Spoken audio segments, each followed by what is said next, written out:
So let me break down a scenario for you. Your calendar is full, your caseload is heavy, you have to see back-to-back clients in your sessions. Productivity expectations are being weighed more heavily than client impact, and you're really tired of it. So let's talk about the 3 shifts that are going to help you make more money using your social work degree. So if you're interested in this topic, then please keep watching.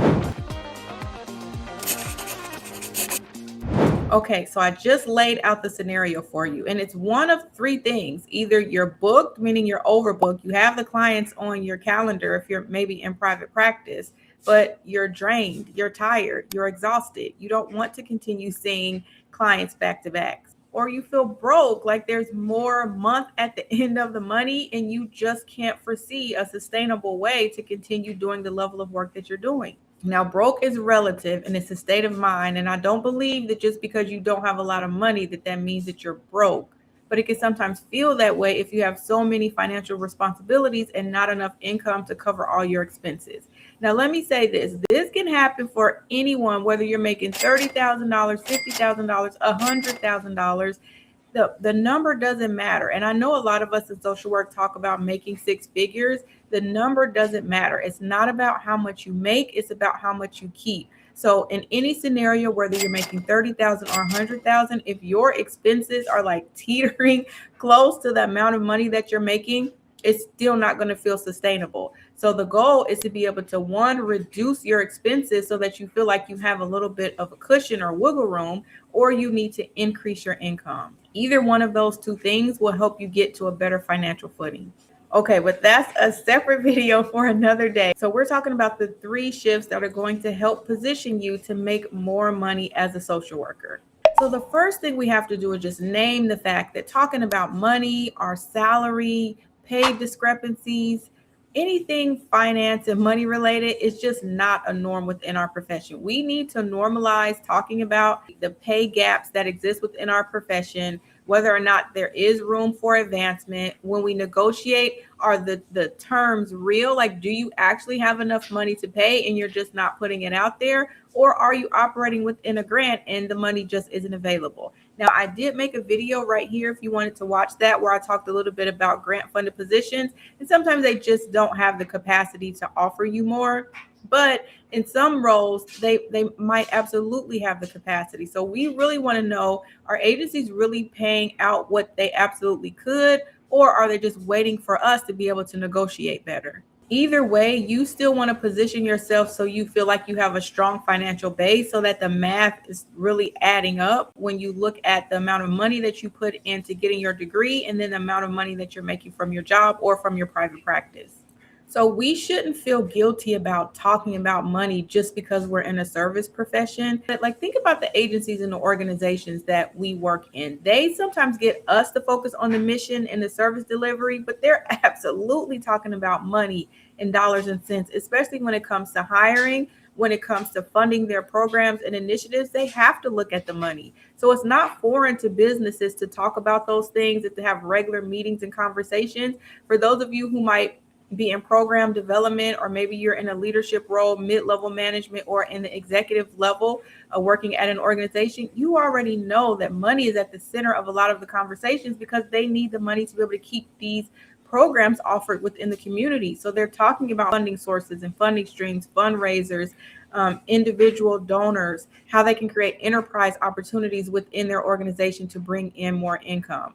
So I talked about this in this video right here, which is a nonprofit that I'm hugely in support of, Thistle Farms. So the reason why I mentioned that organization is because they have that enterprise structure, meaning the participants of the program actually work within the organization to help bring money in. So they're not 100% solely relying on dollars, but they're teaching skills and self-sufficiency to the women who are a part of the program. And then that then funds the work that they do. So it's 2026. The time for staying quiet, talking about money, is over, because when you stay quiet, then you easily accept what's offered. And one of the things that my mentors told me that I will never forget, she says, a woman who knows her numbers knows her power. So I feel like it's time out for us seeing people online who are coming into the space, projecting their ideas out into the world, feeling confident that they have the knowledge and the expertise to share what they're saying, And then we just kind of sit back on the sidelines knowing that we do have the skills, the knowledge, the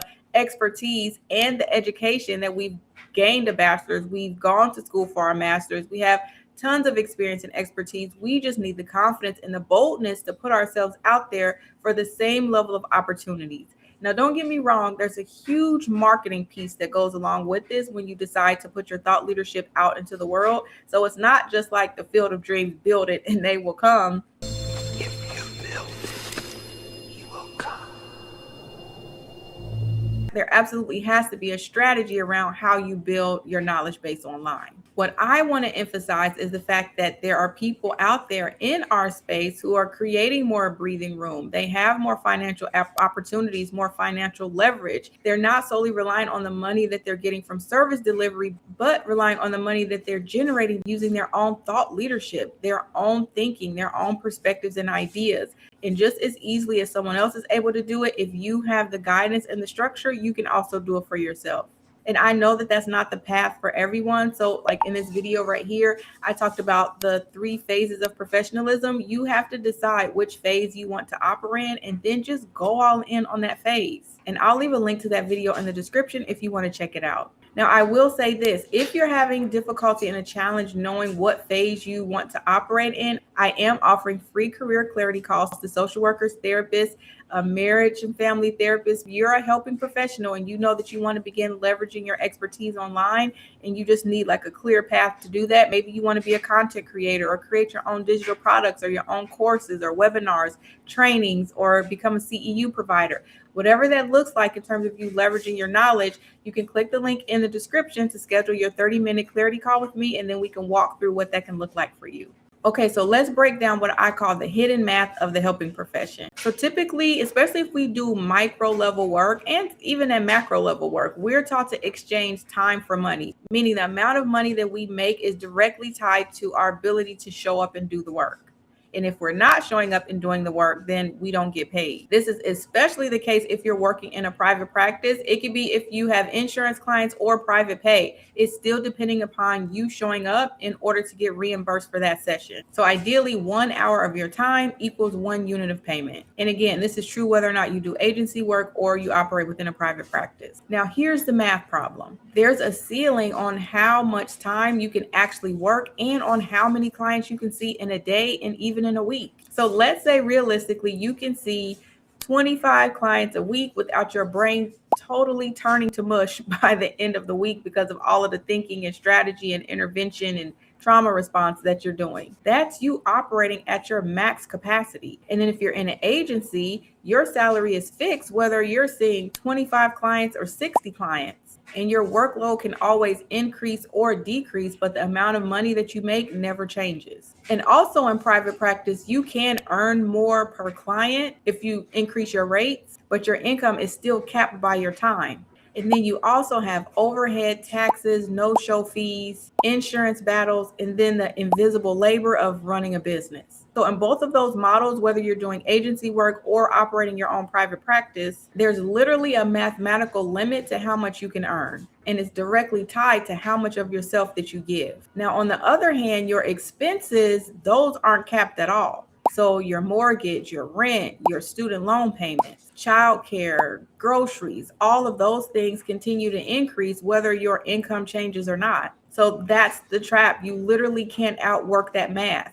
The only thing that you can do is change the equation. So let's talk about that. How do you actually change the equation? So what that looks like is you have to shift from a model where your income is solely tied to the amount of hours that you work into a model where your income can grow independent of the time that you invest. So here's the first shift. One is understanding value over time.